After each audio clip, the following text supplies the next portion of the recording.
Hyderabad register చేయలేవు, ఇదంతా rowdyism ఉంటుంది, గుండాయిజం ఉంటుంది, అమ్మిందే మళ్ళీ ఇంకోటికి అమ్మేస్తూ ఉంటారు, ఇట్లా ఏదని చెప్పి నీకు బ్యాడ్ నేమ్ వస్తుంది అన్నారు. అప్పుడు నేను ఒకటే చెప్పాను, ఏమంటే కాయిన్కి 2 సైడ్స్ ఉన్నాయి.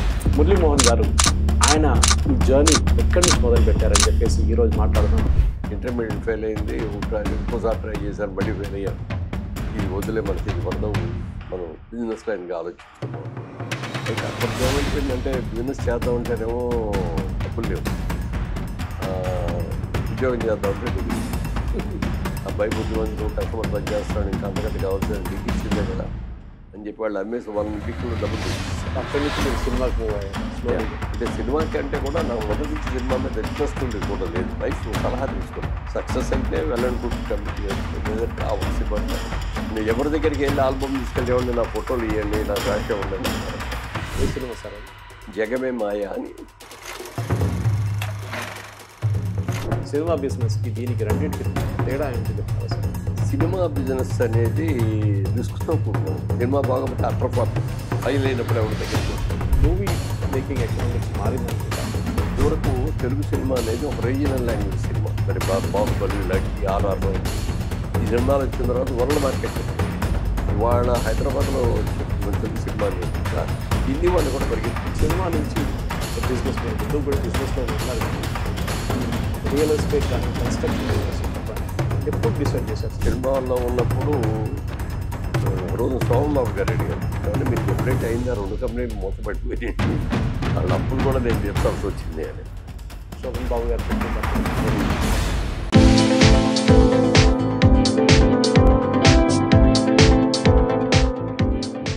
సినిమా అంటేనే ప్రత్యేక క్యారెక్టర్ ఉంటుంది. సినిమా నుంచి బిజినెస్ అనగానే దానికి ఇంకొక మాట ఉంటుంది. మురళీమోహన్ గారు ఈ రెండింటి నడిమిటి నుంచి ట్రావెల్ చేసుకుంటా, నడుచుకుంటా, పరిగెత్తుకుంటా ఒక అస్ట్యూట్ బిజినెస్ మ్యాన్గా ఇప్పుడు రూపొందారు.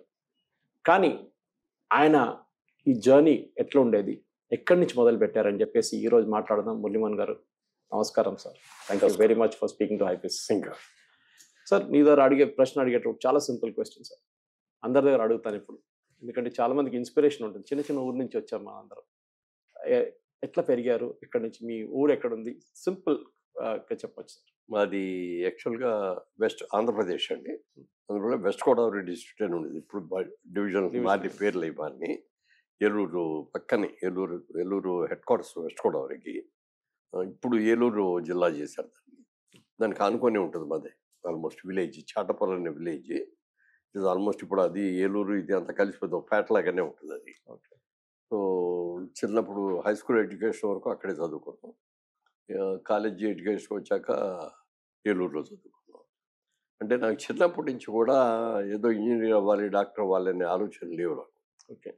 ఒక మంచి బిజినెస్ మ్యాన్ అవ్వాలి అనేది కోరిక చిన్నప్పటి నుంచి. మరి దాని మూలన ఏమో కానీ నాకు కాన్సన్ట్రేషన్ దాని మీద, చదువు మీద ఎక్కువ పెట్టలేకపోయాను.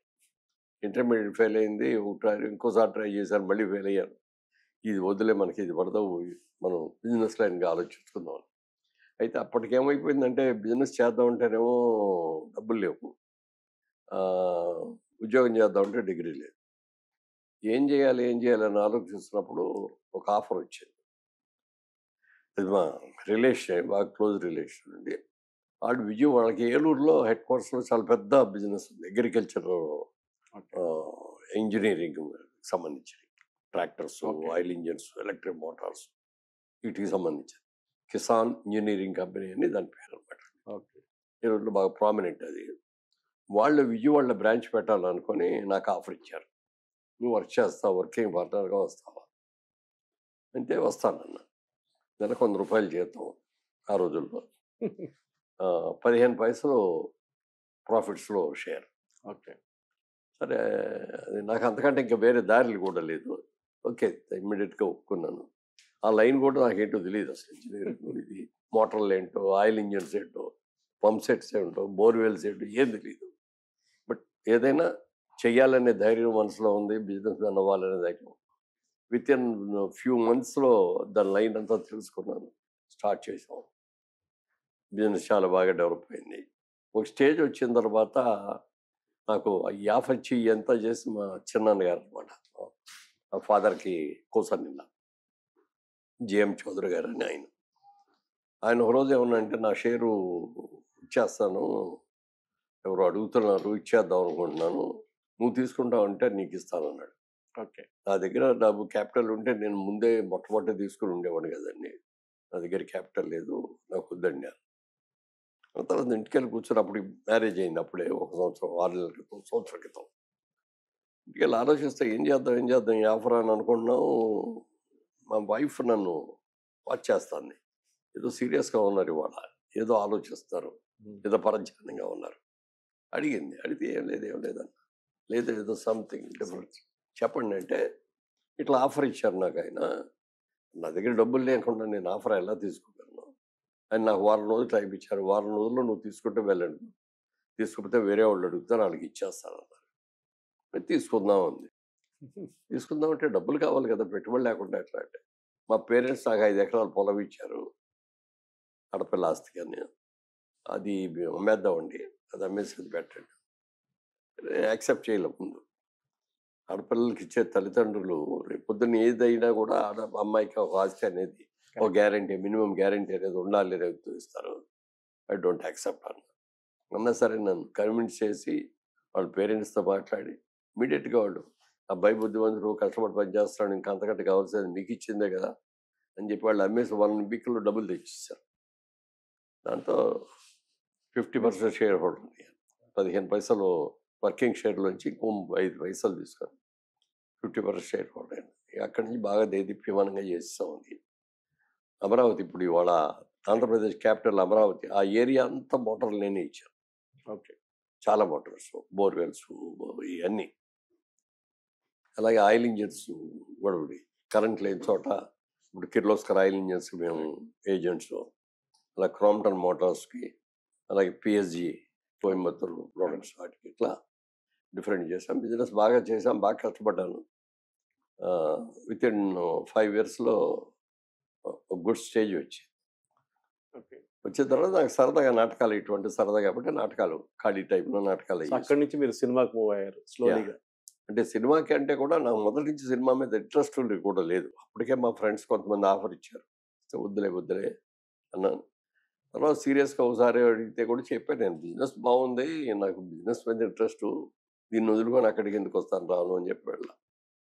ఒక 10 years అయిపోయిన తర్వాత బిజినెస్ స్టార్ట్ చేస్తున్న టైంలో నాకు డైరెక్ట్గా ఒక హీరోగా ఆఫర్ వచ్చింది.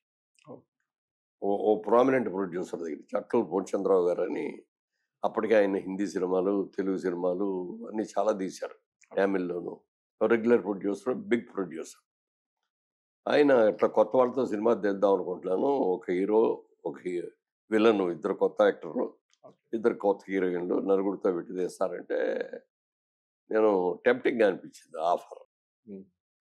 అప్పుడు కూడా మళ్ళీ మా వైఫ్ సలహా తీసుకున్నా, ఇట్లా ఆఫర్ వచ్చింది, ఏం చేయాలో తెలియట్లా, నాకేమో బిజినెస్ వదిలి వెళ్ళాలనిపించలేదు, బిజినెస్ మంచి భూమిలో ఉంది, నేను మళ్ళీ నా ఇది డైవర్ట్ అయిపోతే ఇటు అటు కాకుండా పోతా ముద్దు అనుకుంటున్నాను అన్న.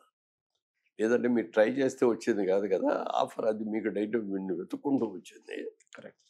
ఎప్పుడైనా వెతుక్కుంటూ వచ్చిన దాన్ని వద్దనకూడదు, ట్రై చేయండి, సక్సెస్ అయితే వెల్ అండ్ గుడ్ కంటిన్యూ చేయొచ్చు, లేదంటే ఆ ఒక సినిమాతో వచ్చేయండి అని ఒక కండిషన్ పెట్టింది అనమాట. షూటింగ్ అయిన తర్వాత ఒక్కరోజు కూడా మీరు మెడ్రాస్లో ఉండకూడదు, వేకెంట్.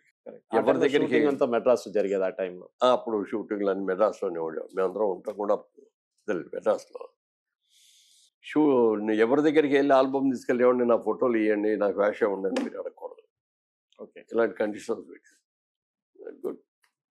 అది ఫస్ట్ సినిమా షూటింగ్ కర్ణాటకలో కూర్గు డిస్ట్రిక్ట్ అని ఉందండి, మెర్కల్ అని, అక్కడ హిల్ ఏరియా, అక్కడ పెట్టారు షూటింగ్. అది 4 రోజులు అక్కడే ఉన్నాం, షూటింగ్ చేసాం, పూర్తి చేసాం, మళ్ళీ విజయవాడ వచ్చాను, నా బిజినెస్ నేను చూసుకుంటాను. తర్వాత సినిమా రిలీజ్ అయింది, కాస్త మంచి పేరు వచ్చింది. ఏ సినిమా సార్ అది? జగమే మాయ అని 1973లో తీశారండి. 73లో మీ కెరియర్ టెక్నికల్లీ మొదలైంది సినిమా ఇండస్ట్రీ. సరే, అది 1 year పెద్ద రెస్పాన్స్ రాలేదు ప్రొడ్యూసర్ దగ్గర నుంచి. 1 year దాటిని కాంచి రావటం మొదలుపెట్టి, సరే చేసుకుంటూ వెళ్తున్నాం. ఒక స్టేజ్కి వచ్చేటప్పటికి ఇక నెంబర్ ఆఫ్ ఫిల్మ్స్ బాగా వచ్చినాయి, సక్సెస్లో వచ్చినాయి. ఇక విజయవాడ రావడానికి కూడా నాకు వీలు అవ్వట్లేదు. అప్పుడు మా పార్ట్నర్ని అడిగాను, మీరు తీసేసుకోండి నా షేర్ కూడా, నేను కాన్సన్ట్రేట్ చేయలేనంటే మీరు లేకుండా నేను చేయలేనండి అని కొంచెం నా అంత ఎఫిషియెంట్ కాదు అతను బిజినెస్లో. ఓకే. నాకు మీరు లేకపోతే చేయను, క్లోజ్ చేసేద్దాం అట్లా క్లోజ్ చేసేసి మెడ్రాస్ ఫ్యామిలీ షిఫ్ట్ చేసి అక్కడి నుంచి మెడ్రాస్లో ఉన్నాం. అంటే దాంట్లో పెట్టిన పెట్టుబడి అంతా మీకు రిటర్న్ వచ్చినట్లని. సో అమ్మేసినోడు ఆ, ఇంకొకరికి అమ్మేశారు. ఓకే. వచ్చింది. మెడ్రాస్‌కి షిఫ్ట్ అయిపోయారన్నమాట. మెడ్రాస్ షిఫ్ట్ అయిపోయాం. మెడ్రాస్ షిఫ్ట్ అయిన కాంచి బాగా మంచి మంచి సినిమాలు వచ్చినాయి, సక్సెస్లు బాగా వచ్చినాయి. తర్వాత మాది ఓన్, మళ్ళీ నాకు బిజినెస్ ఇంట్రెస్ట్ కాబట్టి మనమే ఎందుకు తీయకూడదు సినిమాలు, మనం కూడా ఇక్కడ బిజినెస్ చేయాలి అని అప్పుడు జైవేరి బ్యానర్ పెట్టి దాంట్లో సినిమాలు తీయటం మొదలుపెట్టాం. ఓన్ ఫిలిమ్స్ దాదాపుగా 25 సినిమాలు చేసేవాడిని అన్ని కలిపి. 25 సినిమాల్లో 80% సక్సెస్, 20% యావరేజ్, బిలో యావరేజ్ అయినాయి. అదర్వైజ్ అని సినిమా నుంచి సినిమా బిజినెస్, మీరు చేసిన బిజినెస్ ఇంజినీరింగ్ బిజినెస్ అని చెప్పొచ్చు. సినిమా బిజినెస్‌కి దీనికి రెండిటికి తేడా ఏమిటో చెప్తారా సార్? సినిమా బిజినెస్ అనేది రిస్క్తో కూడుకున్నదండి. ఇప్పుడు మిగిలిన బిజినెస్లు ఏ బిజినెస్ అయినా ప్రాఫిట్ కూడా అట్లాగే ఉంటుంది. ఓ 10% రావచ్చు, 10% పోవచ్చు. అంతేగాని 100% రావటం ఉండదు, 100% పోవటం ఉండదు మిగిలిన బిజినెస్. సినిమా చెప్పడానికి లేదు, లాటరీయే. అంటే మనం బాగా తీసి అన్ని చేస్తే ప్రాఫిట్ ఎక్కువ రావచ్చు, లేకపోతే తక్కువ రావచ్చు. కానీ సినిమా బాగోకపోతే అట్టర్ ఫ్లాప్ ఉంది. కరెక్ట్. మొత్తం పోద్ది. సక్సెస్ అయినప్పుడేమో అందరూ పంచుకుంటారు, నలుగురు, అందరూ డిస్ట్రిబ్యూటరు, థియేటరు, ఆర్టిస్టులు అందరూ. పుట్టేప్పుడు ఫైల్ అయినప్పుడు ఎవడు దగ్గరికి కొడతాడు. Correct sir. సరే చేసాం, 2 చిన్న చిన్న దెబ్బలు కూడా తిన్నాం. కానీ మీరు అప్పుడు సినిమాలు చూస్తే సార్, ఇప్పుడు సినిమాలకి చాలా తేడా ఉందన్నమాట. ఎందుకంటే అప్పుడు చిన్న బడ్జెట్ సినిమాలు ఎక్కువ, డబ్బులు ఎక్కువ, హీరోయిన్ కానీ అంత. కానీ ఇప్పుడు తెలుగు సినిమాలు చూస్తే హీరోకి ఎస్పెషలీ డబ్బులు ఒక మా లాంగ్వేజ్ మలయాళం లాంటి సినిమాల్లో ఒక 10 సినిమాలు తీయొచ్చు హీరోకి ఇచ్చేపట్టి. మీరు ఏమనుకుంటారు, దాని ఎకనామిక్స్, ఈ మూవీ మేకింగ్ ఎకనామిక్స్ మారింది అనుకుంటారు? అంటే దానికి ఏమిటంటే ఇదివరకు తెలుగు సినిమా అనేది ఒక రీజనల్ లాంగ్వేజ్ సినిమా ఇండియాలో. ఈ రీజనల్ లాంగ్వేజ్ కూడా ఉభయ తెలుగు రాష్ట్రాలకి, అప్పుడు తెలుగు జాయింట్గానే ఉండేది. ఆంధ్రప్రదేశ్ అంటే తెలంగాణ, ఆంధ్ర అంతా ఒక ఆంధ్రప్రదేశ్లోనే అడిగాడు తెలుగు. ఇప్పుడు తమిళనాడులో చూసుకుంటే 35 to 40% తెలుగు వాళ్ళు ఉన్నారు. ఎప్పుడు లాంగ్ బ్యాక్ వచ్చి సెటిల్ అయిపోయిన వాళ్ళు ఇళ్లలో తెలుగే మాట్లాడతారు, బయటకు వస్తే తమిళ మాట్లాడతారు. ఎంతమంది ఉన్నా అక్కడ ఆ స్టేట్లో మా సినిమాని, తెలుగు సినిమాని రానివ్వలేదంటే దాన్ని శాపిటైజ్ చేశారు. కర్ణాటకలో కొంతవరకు ఆడి, కర్ణాటకలో కూడా ఉన్నారు తెలుగు వాళ్ళు బాగానే, కర్ణాటకలో వరకు కొంతవరకు ఆడి. అంతకు మినహాయిస్తే అదర్ స్టేట్స్ నుంచి ఏ మార్కెట్ ఉండేది కాదు. సో చిన్న మార్కెట్ మంది, తీసే సినిమా జాగ్రత్తగా తీసుకోవాలి, చిన్న సినిమా అని, ఎక్కువ ఖర్చు లేకుండా. మా సినిమా కెరీర్ స్టార్ట్ అయినప్పుడు అన్ని బ్లాక్ అండ్ వైటే మాయి. కరెక్ట్. తర్వాత కలర్లోకి వచ్చాం అనుకోండి. అలా చేసిన తర్వాత ఇప్పుడు ప్రజెంట్ పరిస్థితి ఏంటంటే సినిమా అనే దానికి వరల్డ్ వైడ్ అయిపోయింది. ఇప్పుడు తెలుగు సినిమా కూడా ఒక లాంగ్వేజ్లో కాకుండా 4 లాంగ్వేజ్, 5 లాంగ్వేజ్లు రిలీజ్ చేయడం సైమల్టేనియస్గా ఒకేసారి. అమెరికాలోనూ అవుద్ది, యూకేలోనూ అవుద్ది, ఆస్ట్రేలియా అవుద్ది, అన్ని చోట్ల కూడా అయిపోద్ది. సేమ్ డే రిలీజ్ అయ్యి ఎప్పుడైనా మార్కెట్ బాగా ఎక్స్పాండ్ అయింది, పెద్దదైంది. తర్వాత మంచి పెద్ద ప్రొడ్యూసర్లు వచ్చి బ్రహ్మాండంగా తీశారు. మరి బాహుబలి ఇలాంటి, ఆర్ఆర్ లాంటి ఈ సినిమాలు వచ్చిన తర్వాత వరల్డ్ మార్కెట్ అయిపోయింది. వరల్డ్ మార్కెట్కి వెళ్ళిపోయిన తర్వాత ఇదివరకు మేమన్నీ కూడా లవ్ స్టోరీలు, లేకపోతే ఫ్యామిలీ ఓరియంటెడ్ సినిమాలు, లేకపోతే పౌరాణికాల సినిమాలు, ఇలాంటివే ఉండేది, జానపద సినిమాలు. ఎప్పుడైతే ఇది బిగ్ మార్కెట్ అయిపోయింది, ఈ ట్రెండ్ మారిపోయిందో, వరల్డ్ సినిమాతో కాంపీట్ చేయాలి మనం. చేయాలంటే దాని దగ్గర బడ్జెట్ ఖర్చు పెట్టాలి. మీకే అక్కడ పక్కన 2 హోటల్స్ ఉన్నాయనుకోండి, దాంట్లో వెజిటేరియన్, నాన్ వెజిటేరియన్ 2 ఉంటాయి, దాంట్లో వెజిటేరియన్ ఉంటుంది. కానీ ప్రిఫరెన్స్ ఇవ్వకుండా ఏం చేస్తాం మనం, 2 తినేవాళ్ళం నాన్ వెజిటేరియన్ హోటల్కి వెళ్తాం. వెజిటేరియన్ అనేది ఓన్లీ ప్యూర్ వెజిటేరియన్స్ ఉంటారు కాబట్టి అది లిమిటెడ్గా ఉంటుంది. సినిమా కూడా అంతే. ఏదో పాత రోజుల్లో లాగా ఫ్యామిలీ ఓరియంటెడ్ సినిమాలు, కుటుంబ కథలు తీసే రోజులు పోయి వరల్డ్ మార్కెట్ అనేటప్పటికి పెద్ద సినిమాలు తీయటం, మంచి బిగ్ బడ్జెట్ అయిన దానితో బాగా తెలుగు సినిమా అనేదానికి బాగా మంచి పేరు వచ్చింది. ఇవాళ హైదరాబాద్లో చెప్పి తెలుగు సినిమా అనేది దగ్గర హిందీ వాళ్ళు కూడా పరిగెత్తుకొస్తారు కరెక్ట్ యాక్ట్ చేయడానికి. హిందీ సినిమాలో తెలుగు సినిమాలో ఒక మంచి రోల్ వస్తే బాగుంటుంది అని చేస్తారు. హీరోయిన్లు కూడా అలాగే వస్తారు. సో సినిమా పెద్దదైంది. మీ సినిమా నుంచి ఒక బిజినెస్, మీరు ముందు కూడా బిజినెస్లోనే ఉన్నారు, కానీ ఈ రియల్ ఎస్టేట్ కానీ కన్స్ట్రక్షన్ బిజినెస్ అని చెప్పడానికి ఎప్పుడు డిసైడ్ చేశారు సార్? మీ సినిమాలో ఉన్నప్పుడు డిసైడ్ చేశారు? సినిమాలో ఉన్నప్పుడేనండి. సినిమాలో ఉన్నప్పుడు ఒక రోజు శోభన్ బాబు గారు అడిగారు. ఓకే. నేనంటే బాగా ఫ్రెండ్లీగా ఉంటాను. ఒక రోజున అడిగారు, మురళీమోహన్ గారు మీ ఎర్నింగ్స్ అన్ని ఎక్కడ ఇన్వెస్ట్ చేస్తారు అన్నాడు. అంటే నేను ఒరిజినల్గా బిజినెస్ మ్యాన్ అండి, నాకు బిజినెస్ ఇంట్రెస్ట్ ఎక్కువ, అందుకనే జైబేరి బ్యానర్ పెట్టి సినిమాలు తీసుకుంటున్నానండి అన్న. వెరీ గుడ్, చాలా బాగుంది అన్నాడు. తర్వాత నాకు అది నచ్చిన సినిమాలు ఏమైనా ఉంటే నేను కొనుక్కొని డిస్ట్రిబ్యూట్ చేయించుకుంటున్నానండి అన్నాడు. దట్స్ ఆల్సో వెరీ గుడ్ అన్నాడు. అలాగే 2 డిస్ట్రిబ్యూటింగ్ కంపెనీలో షేర్ హోల్డర్ అయ్యానండి. హైదరాబాద్లో ఒక డిస్ట్రిబ్యూటింగ్ కంపెనీ, విజయవాడలో ఒకటి. మీరు వెళ్ళి పడి అక్కడ కూర్చుంటారా అన్నాడు. అసలు మనకి టైం ఎక్కడ ఉంటుంది వెళ్ళాను. అంటే మరి వాళ్ళు ఎవరో సంపాదించి మీకు డబ్బులు లాభాలు ఇస్తారంటే మీరు నమ్ముతున్నారా అన్నాడు. Good question. అంటే చాలా మంచి వాళ్ళు అండి వాడు, వెరీ నైస్ పర్సన్, అది ఏముండదండి, మంచి కంపెనీ అండి, పెద్ద కంపెనీలు అది అని చెప్పారు. సంవత్సరం తిరిగిన తర్వాత అండి ఈ 2 కంపెనీలు మూతపడిపోయి, ఒక కంపెనీలోనో పెట్టుబడి పోయింది, దాంతో వదిలింది. రెండో కంపెనీలోకి వచ్చేటప్పటికి ఆ కంపెనీ దివాళా తీసాడు, ఐపీ పెట్టేసేటప్పటికి అందులో సౌండ్ పార్టీ ఎవరంటే అప్పుడు నేనే అందులో పార్ట్నర్గా ఉన్నది. ఓకే. మొత్తం డెటార్స్ అందరూ కూడా వచ్చి నా మీద పడ్డారు. మా బాకీలు తెచ్చాడు. మీరు ఎవరో నాకు తెలియదు, మీ మొహం నేను చూడలేదు, నేను మొహం మీరు చూడలేదు, ఏ రోజు నేను ఆఫీస్లో నేను ఎలా తిరుగుస్తానని చెప్పి నన్ను దబాయించా. కానీ యాజ్ ఎ పార్ట్నర్గా మీరు ఉన్నారు కాబట్టి మా యాక్టర్స్ కూడా చెప్పారు వీ హ్యావ్ టు అండి, ఎందుకంటే వేరే గచ్చేతం లేదు.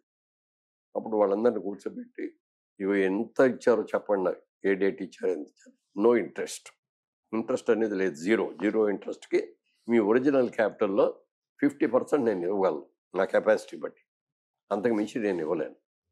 దానికి కనుక మీరు ఇష్టపడితే ఇచ్చేసేస్తాను అందరికీ, అలా కాదు అని అనుకుంటే మీ ఇష్టం, మీరు కోర్టుకు వెళ్తారో ఏమేస్తారు చేయండి. నా దగ్గర ఉండి లేదా ఇవ్వలేకపోవట్లేదు కదా, నేను ఇవ్వలేకపోవట్లేదు అని అంటే దాన్ని యాక్సెప్ట్ చేశారు. దాని ప్రకారం ఇచ్చేశారు అందరికి. అప్పుడు దాకా సంపాదించినంతా వెళ్ళిపోయిందండి దానికి. శోభన్ బాబు గారు చెప్పింది అప్పుడు నిజమైందన్నమాట. తర్వాత అయిందా, ఆయన దగ్గర అన్న, ఏమన్నా మీరు చెప్పినట్టు అయిందా, 2 కంపెనీలు మూతపడిపోయింది, వాళ్ళ అప్పులు కూడా నేను తీర్చాల్సి వచ్చింది అని అప్పుడు అడిగాను ఆయన, ఏమన్నా మీరు నాకంటే సీనియర్ హీరో, నాకంటే పెద్ద హీరో, నాకంటే ఎక్కువ రెమ్యూనరేషన్ తీసుకుంటున్నారు, మీరు చాలా సంపాదిస్తారు కదా, మీరందరూ ఎక్కడ ఇన్వెస్ట్ చేస్తారు అని ఆయన అడిగాను. అప్పుడు ఆయన ఒక మాట చెప్పాడు, ప్రపంచంలో 3 వంతులు వాటర్ సముద్రమే ఉంది, ఓన్లీ 25% ల్యాండ్. ఇప్పుడు జనాభా రోజు రోజుకి అన్ని చోట్ల పెరిగిపోతారు, అన్ని కంట్రీస్లోనే పెరుగుతారు. రాబోయే రోజుల్లో ల్యాండ్కి డిమాండ్ పెరుగుతుంది జనం పెరిగిన తర్వాత, అందుకని నా ప్రతి రూపాయిని నేను ల్యాండ్ మీద ఇన్వెస్ట్ చేస్తాను అన్నాడు. అనగానే ఆ పాయింట్ నాకు బ్రహ్మాండంగా నచ్చింది. తెలిసిన పాయింట్ అయినా స్పెసిఫిక్గా చెప్పేటప్పటికి కరెక్ట్ కదా ఇది, మనం అటు ఇటు ఎందుకు, ఇప్పుడు ఇన్వెస్ట్ చేద్దాం ల్యాండ్లోనే అని చెప్పి అప్పుడు ఆలోచన తీసుకుని కొద్దిగా మెడ్రాస్లో ఉండేవాళ్ళు, ల్యాండ్స్ కొనటం అవన్నీ పెరగడం అంతవరకు బాగానే జరిగింది. ఒక్కసారి ఇండస్ట్రీ ఇక్కడ షిఫ్ట్ అయిపోయిన తర్వాత నేను అప్పటికి హీరో వేయటంలో మానేశాను. ఓకే, ఏజ్ కూడా అప్పటికి 55-60 వచ్చేసి, ఇక ఈ ఏజ్లో మనం చేయకూడదు అని చెప్పి మానేశాను. ఇక్కడ షిఫ్ట్ అయిపోతాడు ఏం చేయాలి అని అనుకున్నప్పుడు రియల్ ఎస్టేట్ బిజినెస్ చేద్దాం అనే ఆలోచన వచ్చింది. వస్తే ఇక్కడ నా ఫ్రెండ్స్ అందరూ వచ్చి డిస్కరేజ్ చేశారు, హైదరాబాద్ రియల్ ఎస్టేట్లో నువ్వు చేయలేవు, ఇక్కడంతా రౌడీయిజం ఉంటుంది, గుండాయిజం ఉంటుంది, అమ్మిందే మళ్ళీ ఇంకోటికి అమ్మేస్తూ ఉంటారు, ఇట్లా ఇదని చెప్పారు, నీకు బ్యాడ్ నేమ్ వస్తుంది అన్నారు. అప్పుడు నేను ఒకటే చెప్పాను, ఏమంటే కాయిన్కి 2 సైడ్స్ ఉంటాయి, కరెక్ట్, బొమ్మ బొరుసు అంటాం మీ తెలుగులో. ఆ బొమ్మ బొరుసు ఉంటుంది, మీరందరూ కూడా బొరుసునే చూస్తాను, నేనేమో బొమ్మను చూస్తున్నానండి. పెళ్లి చేసుకున్న ప్రతి ఒక్కడు కూడా నాకు అంటూ ఒక సొంత ఇల్లు కట్టుకోవాలనే ఆశ, కళ ఉంటుంది. అంత డబ్బులు మన దగ్గర లేకపోయినా ఒక స్థలం ఉన్న 200 గజాలు 300 గజాలు స్థలం కొనుక్కొని డబ్బులు ఉన్నప్పుడు అందరూ ఇల్లు కట్టుకుందాం అని ప్రతివాడు ఒక కళ కట్టాడు. ఆ కళని నిజం చేసే వ్యాపారంగా నేను ఫీల్ అవుతున్నాను. అందుకని నా దాంట్లో నేను చేసే బిజినెస్లో ఏ విధమైన అన్యాయం కానీ, అక్రమాలు కానీ, లేకపోతే డూప్లికేట్గా అమ్మటాలు లాంటివి కానీ, లేకపోతే లిటికేషన్లో ఉన్న ల్యాండ్లు గురించి చేయటం కానీ ఏమీ చేయను. నేను దీన్ని ఒక రియల్ ఎస్టేట్ కొత్త నడకను తీసుకురావాలనుకోండి, ఇదే నేను చేసేది. నేను బ్లాక్ అమౌంట్స్ బిజినెస్ కూడా చేయను, ఓన్లీ వైట్ అమౌంట్. అదే టైంలో మీరు రియల్ ఎస్టేట్కి వచ్చిన బహుశా నేను అప్పుడు చాలా యంగ్ ఉన్నాను. ఈ టైంలో హైటెక్ సిటీ డెవలప్మెంట్ అప్పుడే మొదలైంది అనుకుంటాను. ఇంకా లేదు, అప్పుడు కూడా కాలేదు. ఓకే, దానికన్నా ముందే మీరు ఇన్వెస్ట్ చేశారు. దానికి ముందే దాని ఫస్ట్ ప్రాజెక్ట్ మేము కొంపల్లో చేసామండి. ఓ కొంపల్లి ఓకే. కొంపల్లో చేసినప్పుడు మేము సైట్ ఒక 50 ఎకరాలు కొని దాంట్లో లేఅవుట్ చేసి రోడ్స్ ఇన్ఫ్రాస్ట్రక్చర్ అంతా చేసేసి బాగా చేసాం, చాలా బాగా చేసాం. ఒక టెంపుల్ అవన్నీ కూడా కట్టి ల్యాండ్ అమ్మాము. అప్పుడు అన్ని ఏంటంటే మేము ఎంత ₹500 అండి గజం నేను అమ్మింది. ఇవాళ రోజున అక్కడ 2 లక్షలు ఉంది. కొనుక్కున్న వాళ్ళందరూ బాగా బెనిఫిట్ అయ్యారు. మాకు ఆనందం. మన నమ్మి మన దగ్గరికి వచ్చి కొనుక్కున్నారు, అందరూ బెనిఫిట్ అవుతున్నారు, బాగుందని. తర్వాత సెకండ్ వెంచరు ఈ శిల్పారామం పక్కన జైవేరి ఎంక్లేవ్ అని అది చేసాం. అది చేసినప్పుడు కూడా అంతే, ₹1000 1200 మ్యాక్సిమం మీద 1200. అలాగే ఇప్పుడు ఈ ఏరియా ఇది కూడా ఒక 50 ఎకరాలు ఇది చేసినప్పుడు కూడా అంతే 1000 1200లో అమ్మాం గజం.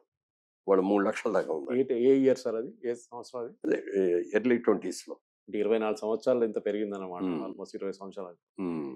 సో మీరు రియల్ ఎస్టేట్ చేసినప్పుడు సార్ ఒక బ్రాండ్ నేమ్ అంటారు ఎప్పుడు, ఏదైనా ఉండి అండి, డిఎల్ఎఫ్ ఉండొచ్చు, లేకుంటే మిగతా గాద్రేజ్ ఉండొచ్చు, చాలా కంపెనీలు ఉన్నాయి ఇప్పుడు, మై హోమ్ వాళ్ళు. ఈ రియల్ ఎస్టేట్ అనగానే యూజువలీ ఒక ఇమేజ్ మైండ్లో ఏమొస్తుందంటే ప్రాఫిటరింగ్. మీరు చెప్పినట్లనే ఈ లాభాలు వచ్చాడు, మీరు చెప్పినట్లు హైదరాబాద్ లాంటి చోట్ల నా ఒక్క స్థలం నలుగురికి అమ్ముతారు, దాని మీద డిస్ప్యూట్లు ఉంటుంది. అంటే దానికి కారణం ఏంటంటే ఇదివరకు ఇదంతా ముస్లిం కంట్రీ, ఇక్కడ ప్రాపర్టీస్ అన్ని ముస్లిమ్స్. కరెక్ట్. మేజర్గా ముస్లిం పరిపాలన కూడా ఉండేది కదా. ముస్లిం రూల్ వేరు, హిందూ రూల్ వేరు. మనం ఇక్కడ ఒక భార్యనే చేసుకుంటాం, మళ్ళీ రెండో పెళ్లి చేసుకోవాలంటే ఎమ్మకి డైవర్స్ అన్న ఇవ్వాలి, లేకపోతే పర్మిషన్ ఏదో ఇక్కడ ఉన్నాయి అని. బట్ వేరే ముస్లిమ్స్ అది లేదు. పెళ్లి చేసుకొని తలాక్ 3 సార్లు అంటే డైవర్స్ అయిపోయాయి. ఒకళ్ళు 3 పెళ్లి 4 పెళ్లిళ్ళు చేసుకుంటారు. ల్యాండ్ వాళ్ళ దగ్గర నుంచి కొన్నప్పుడు ఎప్పుడో ఒకటో 3వ పెళ్ళం 4వ కొడుకు ఎవడో వచ్చేసేవాడు కేసెస్. దీని మీద నాకు రైట్ ఉంది, మీరు కట్టడానికి లేదు. కోర్టుకు వెళ్తే తగాదాలు ఒకసారి తేలవు, రెవెన్యూ కదా ఇవి. క్రిమినల్ అయితే తొందరగా తేలుతాయేమో కానీ ఈ అవ్వవు. ఇట్లాంటి దాంట్లో వద్దు మనం లిటిగేషన్ దోట్లో అని చెప్పి చాలా క్లియర్ ల్యాండ్స్ కొనుక్కొని 100% క్లియర్ ల్యాండ్స్ 100% రైతుల దగ్గర నుంచి కొనుక్కు, బ్రోకర్స్ మీడియర్స్ దగ్గర నుంచి కొనకుండా అట్లా చేసుకుంటాం. ఇప్పుడు మీరు రియల్ ఎస్టేట్కి వచ్చినప్పుడు కూడా సార్ ఒక ల్యాండ్ నుంచి మొదలు పెట్టారు కోంపల్లిలో, దెన్ హై రైస్ అపార్ట్మెంట్స్ మొదలైంది.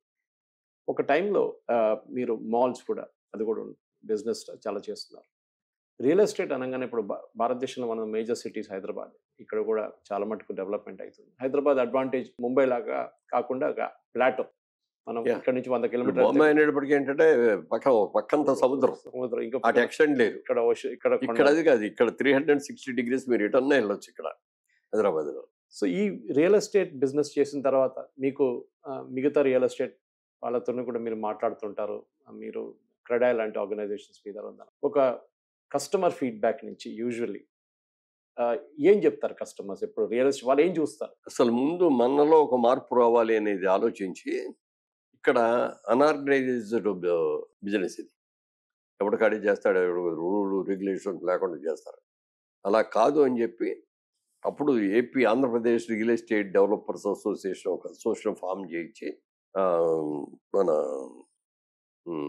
ఇంకో ఆయన ఉన్నారు పెద్ద ఆయన, ఆయన్ని ప్రెసిడెంట్గా పెట్టి నేను జనరల్ సెక్రటరీగా ఉండి దాన్ని బ్రహ్మాండంగా నడుపుకోవచ్చు. దాంట్లో కొన్ని రూల్స్ పెట్టుకున్నాం మేము, సెల్ఫ్ ఈ రూల్స్ రెగ్యులేటరీ. ఎవరో అన్యాయం చేయకూడదు, మనం ఒకరికొకళ్ళు కాంపిటీషన్ వెళ్ళకూడదు. ఎప్పుడు కాంపిటీషన్కి వెళ్ళాలంటే వర్క్ బ్రహ్మాండంగా చేయటంలో కాంపిటీషన్ వెళ్దాం. మీరు కట్టిన దానికంటే నేను ఇంకా మంచిగా కట్టాలి, ఇంతకంటే స్ట్రాంగ్గా కట్టాలి, ఇంతకంటే మంచి ప్రాజెక్ట్ చేయాలి, అలా కాంపిటీషన్ వద్దాం తప్ప ఈ లిటిగేషన్ ల్యాండ్లు కొనుక్కొని ఇచ్చేసి మీ ల్యాండ్ కొన్న దాంట్లో నేను ఎకరం లిటిగేషన్ ఇట్లాంటివి కాకూడదు అని చెప్పి అవి బాగా సక్సెస్ అయింది అసోసియేషన్ కూడా. ఇది బయట నుంచి వచ్చే వాళ్ళు చాలా మంది, ముంబై కానివ్వండి, ఢిల్లీ నుంచి ఎప్పుడు చెప్తారు, హైదరాబాద్ వచ్చారు గండిపెట్టి నీళ్ళు తాగిన తర్వాత ఎవరు తిరిగిపోరని చెప్తారు, ఇక్కడే ఉంటారని చెప్తారు. మీరు కూడా అబ్జర్వ్ చేస్తున్నారు, బయట నుంచి వచ్చే వాళ్ళు చాలా మంది హైదరాబాద్ ఇన్వెస్ట్ చేస్తున్నారు సార్. ఇన్వెస్టర్స్ వచ్చారు, బిజినెస్ మ్యాన్ కూడా విపరీతంగా వచ్చారండి. ఒక టైంలో ఇక్కడ హైట్ రిస్ట్రిక్షన్ లేకుండా ఇచ్చారు, ఒక ఎయిర్ ఫ్లైట్స్ వెళ్ళే ఏరియాలో తప్ప మిగిలినంతా కూడా ఫుల్గా ఇచ్చారు హైట్స్ మొత్తం. అప్పుడు బాంబే వాళ్ళందరూ వచ్చారు, బిల్డర్స్, ఢిల్లీ వాళ్ళు వచ్చారు, బెంగళూరు నుంచి వచ్చారు, మలేషియా నుంచి వచ్చారు, సింగపూర్ నుంచి వచ్చారు. వీళ్ళందరూ వచ్చేసి మొదలుపెట్టారు. వాళ్ళందరూ మమ్మల్ని డామినేట్ చేశారు, బిగినింగ్ చాలా డామినేట్ చేశారు. మేము ఒకటే చెప్పేవాళ్ళం, బాబు వాళ్ళ బిజినెస్ బాగుందని వాళ్ళు వచ్చారు, బాగాలేదు అనుకుంటే వదిలి వెళ్ళిపోతారు. మీరు కొన్న తర్వాత రేపు ఏదైనా ప్రాబ్లం వస్తే అసలు ఇల్లు కలగడానికి ఎవరికి ఇవ్వడం. మేమందరం ఇక్కడ ఉండేవాళ్ళం, మేము ఇక్కడ చేస్తున్నాం, మేము నీతిగా చేస్తున్నాం, నిజాయితీగా చేస్తాం, మమ్మల్ని నమ్మండి వాళ్ళని కాదు అని చెప్పి ఇట్లా మేము చేసుకొని మేము స్టాండ్ అయ్యాం. వాళ్ళందరూ వచ్చిన వాళ్ళందరూ వెళ్ళిపోయారు. బిజినెస్లో ఉన్న వాళ్ళు కొన్ని రోజుల తర్వాత సరే మనం కూడా పాలిటిక్స్లో కొంచెం ట్రై చేసి చూద్దాం అని చెప్పి మీరు చంద్రబాబు నాయుడు గారితో చాలా క్లోజ్, చాలా సంవత్సరాల నుంచి. ఆ రిలేషన్షిప్ గురించి కొంచెం చెప్తారా సార్? యాక్చువల్గా అంటే నాకు మొదటి నుంచి కూడా పాలిటిక్స్ అనేదాన్ని నేను అగైనెస్ట్ అండి. ఓకే. నాకు అసలు అంటే మా ఫాదర్ పాలిటిక్స్లో ఈజ్ అ ఫ్రీడమ్ ఫైటర్. అప్పట్లో ఫ్రీడమ్ ఫైటర్ కోసం చాలా రోజులు చేసి అందరూ చాలా ఆస్తులు పోగొట్టుకున్నాం. తర్వాత ఆయన ఇక్కడ ఆదిలాబాద్ డిస్ట్రిక్ట్లో ఫారెస్ట్ కాంట్రాక్ట్స్ చేసేవారు బిజినెస్. అప్పుడు ఇక్కడ తెలంగాణ రాజకీయాల్లో ఐర్లాండ్ కూడా బాగా యాక్టివ్గా పాల్గొని బిజినెస్ కంటే కూడా దాని మీద ఎక్కువ కాన్సన్ట్రేట్ మూలంగా బిజినెస్లో మేము నష్టపోయాం. ఓకే. నష్టపోవటం మూలంగా మా ఏజ్ దగ్గరకు వచ్చేటప్పుడు మేము మా దగ్గర ఆడపిల్లల పెళ్లిళ్ళ వరకు ఉన్న ఆస్తులు ఇచ్చేసి అమ్మేశారు, కట్టే వచ్చేసారు నాన్నగారు. మా దగ్గరకు వచ్చినప్పుడు డబ్బులు లేవు. అలాంటి పరిస్థితుల్లో నేను చూసి నాకు మొదటి ఒక ఫర్మ్ డెసిషన్ అనమాట. రాజకీయాల జోలికి వెళ్ళకూడదు, మనం బిజినెస్ పీపుల్, బిజినెస్లోనే ఉండాలి. అలాగే సినిమాకి వెళ్ళాం, మనం సినిమాలోనే ఉండాలి. అట్లా అనుకొని శోభన్ బాబు గారు చెప్పిన ఐడియా కానీ దీంట్లో రియల్ ఎస్టేట్లో దిగామండి. దిగిన కానీ మాత్రం కొన్ని కష్టాలు పడకుండా ఉండాలి. అక్కడ కూడా కొన్ని సమస్యలు వచ్చినాయి, కష్టాలు వచ్చినాయి. ఓ సినిమా, పెద్ద సినిమా అట్టర్ ఫ్లాప్ అయ్యేటప్పటికి అప్పుడు దాకా రియల్ ఎస్టేట్లో వచ్చిన లాభాలు కూడా దాన్ని కొట్టుకుపోయింది. ఇలాంటి అప్ అండ్ డౌన్స్ ఉన్నాయి, వాళ్ళకి ఉంటాయి. బట్ నిలబడ్డాం in up stands. So Chandrababu Naidu గారితో ఉన్న రిలేషన్ ఎన్టీ రామారావు గారు తెలుగుదేశం పార్టీ పెడుతున్నప్పుడు ఆయన సినిమాల్లో పెట్టేటప్పుడు ఎన్టీ రామారావు రాజకీయాలకు వచ్చేటప్పటికి చాలా డిమాండ్ ఉన్న పెద్ద హీరో ఆయన. ఆయన డేట్లు ఇస్తే చాలు, ఎంతైనా పేమెంట్ ఇస్తాం అనే రోజుల్లో ఇప్పుడు దాకా నేను సంపాదించింది చాలు, మనం తెలుగు వాళ్ళు ఎంతమంది ఉన్నాం, బయటికి వెళ్తే మీది ఏ ఊరు అంటే ఆంధ్రప్రదేశ్ అని చెప్తే ఎక్కడుంది ఆంధ్రప్రదేశ్ అని అడుగుతారు. అందుకని మద్రాసీలా అన్నారు తప్ప మద్రాసీలుగా తెలుగు వాళ్ళకి వచ్చిందే తప్ప గుర్తింపు, ఒక తెలుగువాడిగా గుర్తింపు రాలేదు. మన అందరూ కూడా ఎంటర్ప్రైజింగ్ మెంటాలిటీస్ ఉన్నవాళ్ళం, బ్రహ్మాండంగా వ్యాపారాలు చేస్తున్నాం, బ్రహ్మాండంగా సినిమాలు చేస్తున్నాం, మరి పెద్ద పెద్ద కాంట్రాక్ట్స్, హైవే కాంట్రాక్ట్స్ చేస్తున్నాం, ఇవన్నీ కూడా చేస్తున్నాం. కానీ మనకి తగ్గ గుర్తింపు లేదు అని చెప్పి ఈయన ఎన్టీ రామారావు తెలుగుదేశం పార్టీ పెట్టినప్పుడు మేమందరం కూడా ఆయన దగ్గరికి వెళ్ళి, అన్నగారు మీరంతా కూడా త్యాగం చేసి ఎన్ని వదిలేసి వస్తున్నారు, మరి మా తమ్ముళ్ళకి ఇక్కడ మీ తమ్ముళ్ళుగా మేమందరం ఉన్నాం కాబట్టి మేమేం సర్వీస్ చేయాలో చెప్పండి, ఇయర్. ఓకే. అన్నప్పుడు ఆయన వద్దు ఎవ్వరూ రావద్దు మీరు, నేను అన్నిటికీ తెగించి వచ్చాను. అప్పుడు ఇందిరాగాంధీ గారు ఉండేవారు ప్రైమ్ మినిస్టర్ గారు. కరెక్ట్. ఆవిడకి ఎదురెదిరిగి ఎవడో నిలబడలేదు. సక్సెస్ అయిపోతే వెల్ అండ్ గుడ్, సక్సెస్ కాకపోతే మన అంతు చూస్తారు వీళ్ళు, మీరు రావద్దు అని చెప్పి మమ్మల్ని రానివ్వకుండా ఏదో చేసాం, మాకు చేసేది తెలిసిన సేవ అయ్యో కొంత చేసాం, కొంత డబ్బులు డొనేషన్స్ అయ్యి కలెక్ట్ చేసాం. తర్వాత నుంచి ఆయన ముఖ్యమంత్రిగా ఉన్నప్పుడు గుండె ఆపరేషన్ చేసుకొని వచ్చే లోపల ఇక్కడ రాజకీయం చేసేసి గవర్నమెంట్ని పడగేశారు. కరెక్ట్. అప్పుడు ఇక అసలు కడుపు రగిలిపోయింది. ఇంత సినిమా వాళ్ళు ఏదో ఒక మంచి చేయాలి, ఆయన అన్నిటిని వదులుకొని వచ్చి చేసి ఇంత చేస్తా అంటే దింపేశారు. ఇక అప్పటి నుంచి బాగా పార్టీకి ఒక కార్యకర్తలుగా చేశాను. నేను ఎప్పుడు పార్టీలో నాయకుడు అవ్వాలని, మంత్రి అవ్వాలని కానీ, లేకపోతే ఎమ్మెల్యే అవ్వాలని కానీ, ఎంపీ అవ్వాలని ఇలాంటి కోరికలు లేవు. పబ్లిసిటీ అంతా నేను చేసేవాడిని. పబ్లిసిటీ ఇవన్నీ పాటలు రికార్డ్ చేయించి సాంగ్స్ చేయడం కానీ ఇది కానీ అన్ని. దానికి తగ్గట్టు ఏమో ఎలక్షన్ టైంలో ప్రచారానికి వెళ్ళేవాడిని. ఓకే. మొత్తం ఆంధ్రప్రదేశ్ అంతా తిరిగేవాడు, తిరిగేసి ప్రచారం చేయటం. ఎన్టీ రామారావు గారు అనే వ్యక్తి ఎంత గొప్ప వ్యక్తిగా వచ్చాడు, ఆయన ఎలా మోసం చేశారు, ఇది ఆయన ఒక మంచి కోసం, తెలుగు వాళ్ళ ఒక ఇది కోసం, ఒక పేదవాడికి ఆకలి తీర్చాలనే ఉద్దేశం వచ్చాడు అని ఇవన్నీ కూడా చెప్పడం మూలంగా మళ్ళీ నిలబడగలిగాం. తెలుగు ఆత్మగౌరవం అని చెప్పి ఎన్టీ రామారావు గారు. అయిన తర్వాత ఒక రోజు అప్పుడు ఇంకా హైదరాబాద్ షిఫ్ట్ అవ్వాలా, మెడ్రాస్లోనే ఉన్నాం. ఒక రోజు ఎన్టీ రామారావు ఫోన్ చేశారు, మురళి ఎక్కడున్నావు నువ్వు అన్నారు. చెన్నైలోనే ఉన్నానండి అన్న. షూటింగ్లు జరుగుతున్నాయి అంటే అవునండి అన్న. రేపు మార్నింగ్ ఒకసారి రాగలవా అన్నారు. వస్తాను సార్ అని వచ్చా. మార్నింగ్ రాగానే వెళ్ళారా మురళి, మన ఎంపీ ఎలక్షన్స్ వచ్చాయి, దీంట్లో ఎంపీగా నువ్వు అయితే బాగుంటుందని అనుకున్నాం మేమందరం, నువ్వు రాజమండ్రి నుంచి నువ్వు పోటీ చేయన్నారు. నాకు దెబ్బ తిరిగిపోయింది. అసలు ఇప్పుడు నాకు ఆలోచనే లేదు, అది కావాలని లేదు, కోరిక లేదు అని చెప్పి, సార్ మీరు అన్ని త్యాగం చేసి వచ్చారు, నేను అన్ని త్యాగం చేసి రాలేదండి, నా పిల్లలు చదువుకుంటున్నారు, ఇంకా లైఫ్లో నేను కూడా పెద్దగా సెటిల్ కాలేదు, ఇంకా అటు ఇటుగా ఉన్నాను, ఈ టైంలో నేను ఇది కాదని రాజకీయంలోకి వస్తే రాజకీయంలో సక్సెస్ అవుతానో తెలియదు, ఇక్కడ ఉన్నది పోగొట్టుకుంటానో తెలియదు, ఐఎమ్ సారీ అండి అని చెప్పి రిజెక్ట్ చేసి, it's all right brother, okay, అందరూ మన వాళ్ళందరూ మీరైతే బాగుంటుంది అన్నారు, అందుకని పిలిచాను అన్నారు. అంత ఆఫర్ ఇస్తే కూడా అప్పుడు అదే రోజున చంద్రబాబు నాయుడు గారును ఉపేంద్ర గారు అని కూడా ఉంటారు, తెలుసు. సెంట్రల్ మినిస్టర్ Central అయిన Minister. వాళ్ళిద్దరు కూడా ఆయన పిచ్చాళ్ళలాగా ఉన్నావు, బ్రహ్మాండమైన ఆఫర్, ఆయన పిలిచిస్తే నువ్వేంటి, నీకెద్దు నువ్వు నేను సంతకం పెట్టి దీని మీద మేము గెలిపించుకుంటాం, ఇది ఇట్లా అంటున్నాను. వద్దండి నాకు వెళ్ళా. తర్వాత మళ్ళీ లైఫ్లో సెటిల్ అయ్యి ఇదైన తర్వాత చంద్రబాబు నాయుడు గారు పిలిచి మళ్ళీ పోటీ చేయమన్నారు రాజమండ్రి నుంచి. అంటే నేను ఆ రోజే చెప్పా కదా, నాకు ఇంట్రెస్ట్ లేదు దాని మీద, నన్ను ఎందుకు ఇది చేస్తాను ప్రశ్న. అప్పుడు ఆ రోజులు అడిగితేనేమో నువ్వు లైఫ్లో సెటిల్ అవ్వలేదు, సెటిల్ అయ్యావు, బిజినెస్ బాగా చేస్తున్నావు, బాగున్నావు, పిల్లలు పెళ్ళిళ్ళు అయిపోయినాయి, why not you, why don't you come అంట. నాకు ఇంట్రెస్ట్ లేదు సార్ అని చెప్పి నో అని చెప్పేసి ఇంటికి.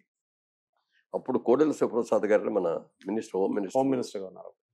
ఆయన నిన్ను ఇంకో ఆయన్ని పంపించి ఇంటికి మీరు ఏం చేస్తారో తెలియదు, ఆయన ఒప్పించి తీసుకురండి, ఆ కాన్స్టిట్యూన్సీలో మనకు ఆయన కంటే మంచి క్యాండిడేట్ లేడు అని చెప్పి వస్తే వాళ్ళు 5 hours మా ఇంట్లో కూర్చొని నన్ను కన్విన్స్ చేసి, అంటే ఎక్కడో ఒక వీక్ ఇంట్లో సరే అన్న కలిసి వచ్చింది. చాలా మంచి ఆయన, నాకు మంచి ఫ్రెండ్ కోడెల శివప్రసాద్. మురళీమోహన్ గారు మీ మంచి కోరి చెప్తాను నేను, మిమ్మల్ని చెడగొట్టాలని కాదు కదా, మీరు అన్నింటిలో సక్సెస్ అయ్యి వచ్చారు, బిజినెస్లో సక్సెస్ అయ్యారు, సినిమాల్లో సక్సెస్ అయ్యారు, వాళ్ళు రియల్ ఎస్టేట్లో సక్సెస్ అయ్యారు, రెండు ఒకసారి ఇట్లా పొలిటికల్గా కూడా ఇదైతే మీకు రేంజ్ పెరుగుతుంది. ఒక ఎంపీ అన్నారు అనగానే ఆల్ ఇండియా లెవెల్లో తిరుగుతూ ఉంటారు అన్నీ ఇట్లా చెప్తే కన్విన్స్ అయ్యాను నేను. కన్విన్స్ అంటే ఫస్ట్ చూడు కావాల్సి వచ్చింది. ఓకే. సరే అట్లా అయ్యాం, దాంట్లోకి వెళ్ళేందుకు 10 ఏళ్ళు దాంట్లో కృషి చేసాం, మంచి పేరే తెచ్చుకున్నాం. ఇక చాలు అనుకొని వెళ్ళి మళ్ళీ చంద్రబాబు నాయుడు గారి దగ్గరికి వెళ్ళి ఇక నుంచి నేను పోటీ చేయనండి. అదేంటి బాగానే ఉన్నావు కదా, యాక్టివ్గా అనుకుంటున్నావు, హెల్తీగా ఉన్నావు కదా అన్నాడు. సార్ నాకు అప్పటికి వద్దు అన్నప్పటికీ 80 ఏళ్ళు 78 ఏళ్ళు అంత వచ్చింది. ఓకే. సార్ ఇప్పుడు నేను గెలిచాను అనుకోండి, ఇప్పుడు గెలిస్తే ఇంకో మళ్ళీ 5 ఏళ్ళు కష్టపడాలి, ఈ 5 ఏళ్ళు అయ్యేప్పటికి నాకు 83, 84 ఏళ్ళు వస్తాయండి. I don't want. నా హెల్త్ నాకు ముఖ్యం, నా ఫ్యామిలీ ముఖ్యం. నేను ట్రస్ట్ ఒకటి పెట్టుకున్నాను, మురళీమోహన్ చారిటబుల్ ట్రస్ట్ అని. దాంట్లో బాగా బాగా చదువుకొని మంచి మార్క్స్ గెటప్స్ తెచ్చుకొని అలాంటి వాళ్ళు ఫ్యామిలీ పూర్ అవటం మూలంగా చదవలేకపోయారు. పెద్ద చదువులు, ఒక డాక్టర్కి వెళ్ళాలి కూడా, ఎంబీబీఎస్ చదవాలంటే చదవలేడు, కరెక్ట్. ఒక ఇంజనీర్కి వెళ్ళాలంటే వెళ్ళలేడు, ఓ ఐఐటీకి వెళ్ళాలంటే వెళ్ళలేడు. వీళ్ళందరూ కూడా పాపం ఇదైపోతున్నారు. ఇలాంటి వాళ్ళు మనం కొంతమందిని ఇంపార్టెంట్ వాళ్ళని మంచి వాళ్ళని సెలెక్ట్ చేసుకొని మనం చదివిద్దాం అని చెప్పి ట్రస్ట్ పెట్టి, ఆ ట్రస్ట్ ద్వారా వాళ్ళని ఇది చేసుకుంటూ వచ్చాం అనమాట. దాదాపు ఒక 1000 మెంబర్స్ని ఇంజనీర్లుగా కానీ డాక్టర్లుగా కానీ చేసాం. 1000 మెంబర్స్. ఇవాళ రోజున వాళ్ళందరూ వివిధ దేశాల్లో ఉన్నారు, బ్రహ్మాండంగా ఉన్నారు. చాలా వాళ్ళు ఎప్పుడు మర్చిపోరు మిమ్మల్ని. మర్చిపోతారు. అదే సార్, మీరు బిజినెస్ నుంచి పాలిటిక్స్కి వచ్చి, సినిమాలకు వచ్చి, సినిమా నుంచి పాలిటిక్స్కి వచ్చి మళ్ళీ బిజినెస్కి వచ్చారు. ఇప్పుడు మీరు చెప్పినట్ల your ages at a stage, మీరు ఇంట్లో కూర్చొని మీ గ్రాండ్ చిల్డ్రన్తో ఆడుకొని ఉండొచ్చు, కానీ మీరు ఇప్పుడు కూడా యాక్టివ్గా ఇక్కడ వచ్చి ఆఫీస్లో కూర్చొని బిజినెస్ చూసుకుంటున్నారు. అంటే యాక్చువల్గా ఇప్పుడు మా పిల్లలందరూ వాళ్ళు బాగా చేస్తున్నారు. మా బ్రదర్ కానీ మా అబ్బాయి కానీ వీళ్ళందరూ, వాళ్ళ పిల్లలు కూడా వచ్చారు, అందరూ చాలా బాగా జరుగుతుంది. వాళ్ళు రెస్ట్ ఇచ్చేసారు నాకు. ఓకే. సో కంపల్సరీ రిటైర్మెంట్ లాగా చేయాల్సి వచ్చేది అనమాట. అలా అని చెప్పి ఇంట్లో కూర్చొని ఉండలేను నేను. ఓకే. రోజు మార్నింగ్ టైం మాత్రం వచ్చి ఒక 2 hours ఆఫీస్లో కూర్చొని ఇగో ఇలాంటివి కానీ, లేకపోతే బిజినెస్లో అయినా ఇంపార్టెంట్ ఇష్యూస్ ఉంటాయి కానీ, లేకపోతే కొత్త ల్యాండ్స్ కొనే విషయంలో కానీ. లైఫ్లో మీకు ఇంకోసారి ఛాన్స్ ఇస్తే మీరు మీ ఇప్పుడు దాకా గడిపిన లైఫ్ అట్లనే ఉంటుందా, ఇంకా ఇంకేమైనా ఆలోచిస్తారు? ఇంకేం ఆలోచించట్లేదండి. సేమ్ అంటే నా మొదటి నుంచి కొంచెం దేవుడు భక్తి ఏదైనా ఎక్కువ ఉండేవి. ఒకసారి మాత్రం చంద్రబాబు నాయుడు గారిని అడిగాను, ఏమంటే నాకేం మినిస్టర్ అవ్వాలి, ఇంకోటి అవ్వాలి కోరిక లేదండి, నాకు దేవుడు భక్తి ఎక్కువ, ఇప్పుడు కూడా రోజు గంట సేపు పూజ చేయింది బయటికి రాను, అవకాశం ఉంటే టీటీడీ చైర్మన్ ఇవ్వండి అని అడిగాను. ఆలోచిద్దాం అన్నారు కానీ ఆయన ఇవ్వలేకపోయారు, నేను తీసుకోలేకపోయాను. వాళ్ళు అంతగా తప్ప ఇంకా నాకు వేరే కోరికలు ఏమి లేవు. ఇప్పుడు నా ట్రస్ట్ మాత్రం ఏమైందంటే పాలిటిక్స్లోకి వెళ్ళినప్పుడుగా ట్రస్ట్ దెబ్బతిందిపించాం. ఓకే. దానికోసం పెట్టుకున్న డబ్బులన్నీ దీనికి ఖర్చు పెట్టాల్సి వచ్చింది. అందుకని ఇప్పుడు నా ట్రస్ట్ రివైవ్ చేసుకొని హ్యాపీగా retired life. Wonderful sir. Muralimohan గారు, మీరు కంప్లీట్ మీ లైఫ్ జర్నీ ఇన్స్పిరేషన్ ఉంటుంది చాలా మందికి, ఎస్పెషల్లీ యంగ్స్టర్స్కి. ఎందుకంటే ఇప్పుడున్న యంగ్స్టర్స్ ఎట్లయిపోయిందంటే వాళ్ళు చిన్న ఒక దెబ్బ తగ్గగానే వాళ్ళ కంప్లీట్గా డౌన్ అయిపోతారు వాళ్ళ లైఫ్లో. కానీ మీరు చెప్పిన దాని ప్రకారం మీరు అన్నీ చూశారు, సక్సెస్ చూశారు, ఫెయిలియర్ చూశారు, మళ్ళీ సక్సెస్కి వచ్చారు. డెఫినెట్లీ మీ లైఫ్ ఒక ఇన్స్పిరేషన్ సార్. హైబిస్ టీవీతో మాట్లాడడానికి చాలా చాలా ధన్యవాదాలు సార్. నమస్కారం.